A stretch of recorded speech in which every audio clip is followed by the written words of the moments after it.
Shri Dhaneshwar Mauritius Labour Party representative, Shri Vijay Mehta Romania council, Shri Manoj Kumar पश्चिम Africa Siberia प्रवासी, या जनाब ताज मोहम्मद साहब ताजिकिस्तान प्रवासी, श्रीमती अरुणा जी झा मकाऊ प्रवासी। सबसे पहले तो मैं बधाई देना चाहता हूं डॉक्टर विजय जॉली जी को। मैं उन्हें एक राजनीतिक कार्यकर्ता के रूप में तो जानता हूं, लेकिन आज जो दृश्य अपने आंखों के सामने यहां मैं देख रहा हूं, इस दृश्य को देखने के बाद मेरा स्पष्ट मत यह बना है कि डॉक्टर विजय जॉली अपने जीवन में केवल राजनीतिक भूमिका का ही निर्वाह नहीं करते हैं, बल्कि कभी कभी जब भी आवश्यकता होती है सामाजिक, सांस्कृतिक और अपनी आध्यात्मिक भूमिका का भी निर्वाह करते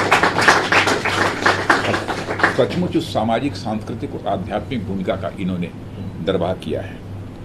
और कभी कभी ऐसे कार्यक्रम से जुड़ने का जब अवसर मिलता है, जब आप अपनी सभ्यता, अपनी संस्कृति और अपनी विरासत से जुड़ने का अनुभव करते हैं।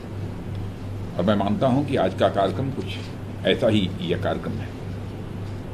इसलिए इस कार्यक्रम से जुड़े सभी महानुभावों का, जो यहाँ मौजूद हैं उनका भी, जो यहाँ मौजूद नहीं हैं उन सभी का मैं अपनी तरफ से हार्दिक अभिनंदन करता हूँ। अयोध्या में भव्य राम मंदिर के निर्माण का स्वप्न कई पीढ़ियों ने संजोया है, और आज जब यह साकार हो रहा है तो यह हम सभी के लिए अत्यंत हर्ष का भी विषय है और साथ ही साथ गौरव का भी हम सबके लिए विषय है। इस नाते अयोध्या राम मंदिर में 115 देशों की जल अर्पण की यह सोच, यह एक अभिनव सोच है, और इस अभिनव सोच के लिए मैं पुनः एक बार डॉक्टर विजय जॉली को इसके लिए बधाई देता हूं। जिसके पास काल्पनिक क्षमता होगी, जिसके पास दूरदृष्टि होगी, और साथ ही साथ जिसके हृदय में एक आध्यात्मिक भाव होगा, और भारत की संस्कृति, भारत की कल्चर के प्रति जिसके मन के अंदर अगाध निष्ठा होगी, वही व्यक्ति इस काम को कर सकता है। और उस काम को डॉक्टर विजय जॉली जी ने किया है, इसलिए मैं उनका अभिनंदन करता हूँ। 7 सब कॉन्टिनेंट्स, वहाँ से कॉन्टिनेंट से इन्होंने 115 देशों का जल इकट्ठा करना, ये कोई छोटी बात नहीं है।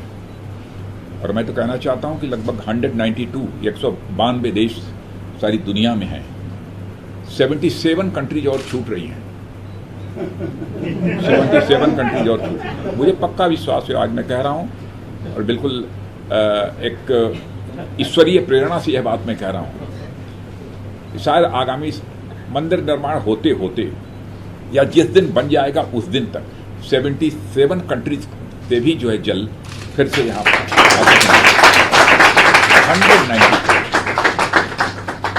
192 देशों का जल अयोध्या में पहुंचेगा, और उससे भी हम लोग जलाभिषेक अपने रामलला का करेंगे।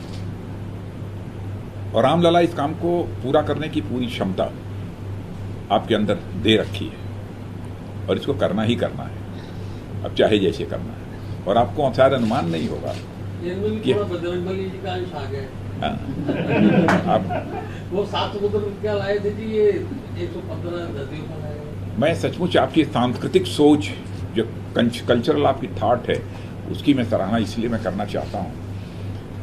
भारत में हम लोग कहते हैं कि विश्व में भारत दुनिया का इकलौता देश है जिस धरती के रहने वाले ऋषियों और मनीषियों ने भारत की सीमा में रहने वाले लोगों को ही अपने परिवार का सदस्य नहीं माना है, बल्कि पूरे विश्व की धरा पर रहने वाले लोगों को अपने परिवार का सदस्य मानते हुए वसुधैव कुटुंबकम का संदेश, the whole world is a family, यह संदेश सारे विश्व को दुनिया की किसी भी देश की धरती से गया है तो केवल और केवल भारत देश की धरती से गया।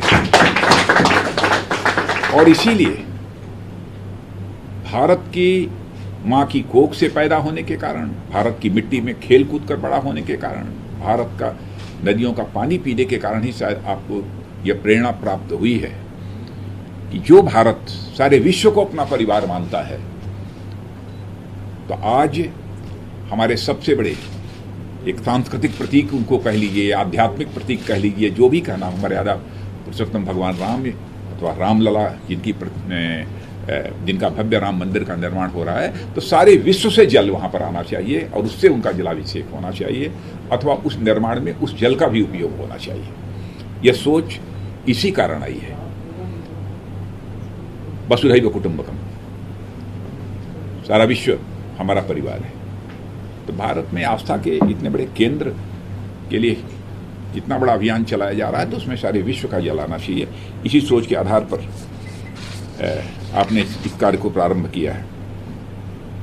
और इससे पूर्व 9 नवंबर 2019 को दशकों से चले आ रहे राम जन्मभूमि बाबरी विवाद में भारत के सर्वोच्च न्यायालय ने मंदिर निर्माण के पक्ष में सर्वसम्मत से अपना निर्णय लिया था, और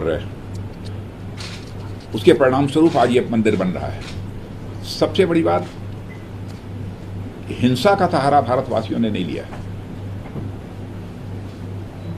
बल्कि न्यायालय का फैसला आने के बाद ही वहां पर जो है राम मंदिर के निर्माण का सिलसिला हम लोगों ने प्रारंभ किया है। यह भी एक पॉजिटिव अप्रोच भारतवासियों की है, क्योंकि भारत एक ऐसा देश है कि जाति, पंथ, मजहब के आधार पर कभी किसी से भेदभाव करने वाला देश नहीं है।